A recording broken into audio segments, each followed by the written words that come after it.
이번 영상에서는 거함거포주의에 대해 알아볼 것이다. 거함거포주의란 대형 전함과 대구경 주포가 중심인 해군력을 강조하는 것을 의미한다. 영국은 당대 최강의 해군력을 유지하기 위해 거함거포주의를 채택했다. 이 과정에서 등장한 대표적인 전함이 영국의 드레드노트다. 영국의 드레드노트 전함이 등장하기 이전의 전함들은 사종화포 체계를 채택했다. 사종화포 체계란 대구경 주포, 중구경 중간포, 부포, 속사포로 이루어진 체계로, 이는 전투에 돌입하면 재장전이 빠른 중간포와 부포로 적함에 피해를 입혀 느려지게 만든 다음 명중률이 낮지만 화력이 강한 주포로 사격하여 적함을 격침하는 설계 이념이었다. 그러나 영국의 드레드노트는 이러한 중간포와 부포, 속사포 등을 버리고 오로지 대구경 주포를 최대한 많이 탑재하도록 설계하였는데, 이는 명중률이 낮은 대구경 주포의 탄점을 보완하기 위해 동일한 탄도를 가진 화포 다수를 일제 사격하여 명중탄을 내는 것을 목표로 하였기 때문이다. 이때 주포의 탄착점은 한 곳에 모이도록 쏘았는데, 당대의 기술로는 모든 함포를 한치의 오차도 없이 동시에 쏘는 것은 어려웠기 때문에 반동으로 인해 탄착점은 앞뒤로 길게 퍼지게 되었다. 때문에 기자 대형에 맞닥뜨리면 앞뒤로 퍼지는 탄착점에 골고루 처맞게 되어 더욱 불리했다는 이야기가 있다. 하여튼 당시 시대상으로는 거함거포주의는 옳은 개념이었다. 실제로 파괴력과 사거리를 위해서는 대구경 함포가 절대적이었기 때문에 주포의 구경이 커질수록 더 먼 사거리와 더 강력한 공격력을 가지게 되었다. 큰 주포를 담기 위해서는 배의 크기가 커져야 했고, 배의 크기가 커져 배 수량이 커진 만큼 장갑도 두껍게 두를 수 있게 되어 배의 방어력도 커지게 되었다.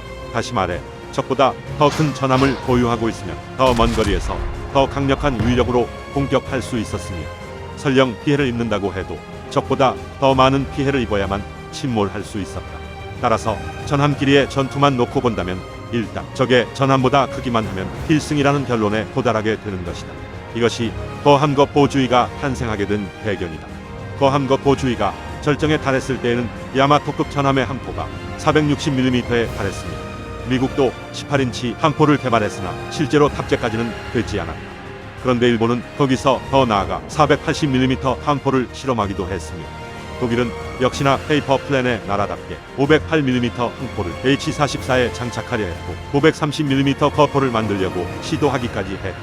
이렇듯 한 시대를 지배했던 교리였지만, 이후 항공기 기술이 발전하고 항공모함의 중요성이 대두되면서 거함거포주의는 역사의 뒤편으로 사라졌다.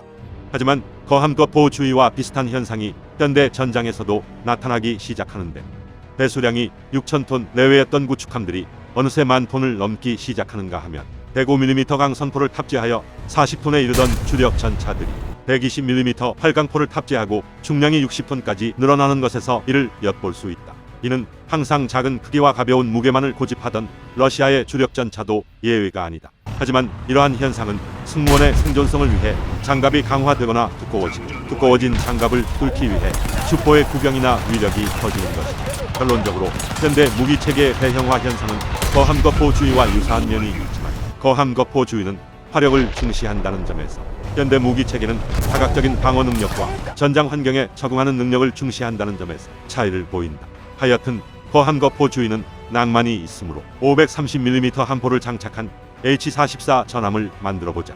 이 게임은 20세기의 전함, 순양함, 구축함 등을 자유롭게 커스텀할 수 있는 게임이다. 다만 완전히 자유자재로 만들 수 있는 것은 아니고 함급별로 제한이 있기 때문에 배수량 100만 톤짜리 전함을 만들 수는 없다. 우선 H-44의 계획에 따르면 배수량은 13만 1000톤, 주포는 508mm지만 주포는 530mm 함포를 달아줄 것이다. 완성된 H-44 전함과 아이오와급 전함을 붙여보도록 하자. 아이오와급의 배수량은 57,000톤급으로 H-44 전함의 배수량인 13만 1000톤의 절반도 채 안 된다.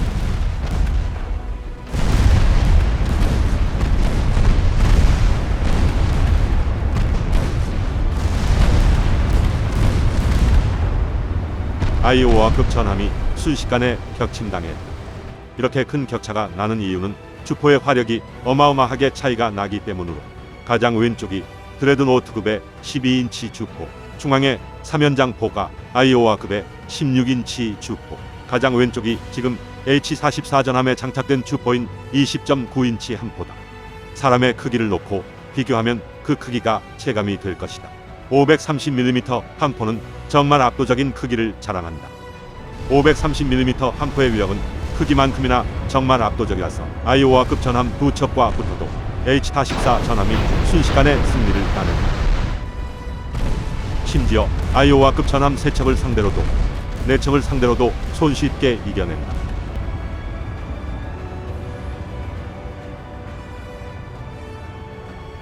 그러나 다섯 척을 상대로는 네 척을 격침시켰으나 지속적인 피해를 입은 탓에 승무원을 모두 잃어 한정패했다. 그렇다면 거함거포 주위에 입각하여 게임 내에서 구현 가능한 최대의 전함을 만들어보자. 배수량 15만 8천 톤의 530mm 함포 20문이라는 어마어마한 녀석이 탄생했다. 미국에도 배수량 13만 2천 톤의 괴물 전함을 하나 만들어 주었다. 화력은 동일하게 530mm 함포 20문을 장착했다. 그럼 이 둘을 붙여보자.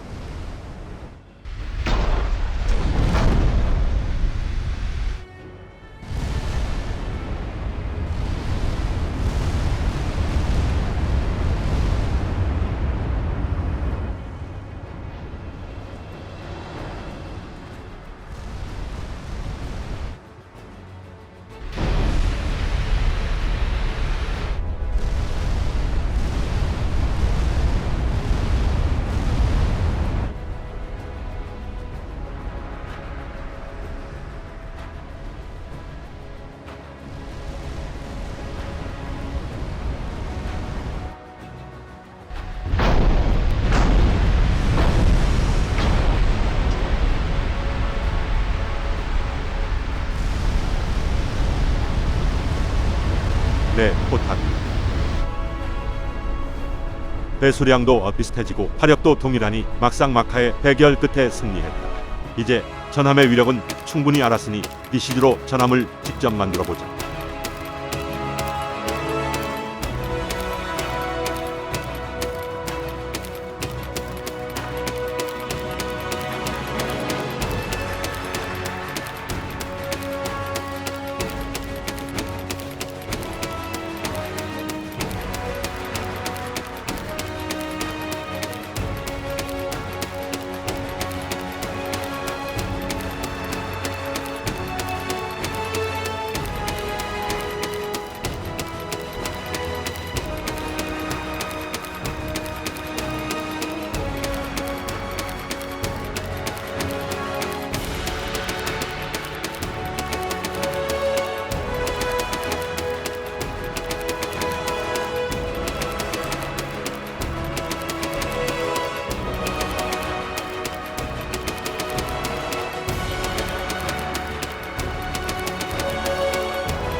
한적한 어느 어촌 마을, 갑자기 어디선가 나타난 거대한 선박이 순식간에 어선을 덮칩니다. 부지불식간에 일어난 참사에 어업에 종사 중이던 이모 씨와 신모 씨는 그 자리에서 흠뻑 젖었습니다. 이 참사에서 유일하게 살아남은 김모 씨는 그때의 상황을 이렇게 설명했습니다. 하늘이 찢어지는 소리가 나더니 바다를 떠다니는 거대한 성이 나타났다. 살아생전 그렇게 큰 배는 본 적이 없었다. 군 당국은 해당 사고가 일어난 경위를 조사하고 야생전함보호센터와 연계를 강화하여 야생 전함이 민가로 내려와 사고가 일어나지 않도록 경계를 강화하겠다고 발표했습니다.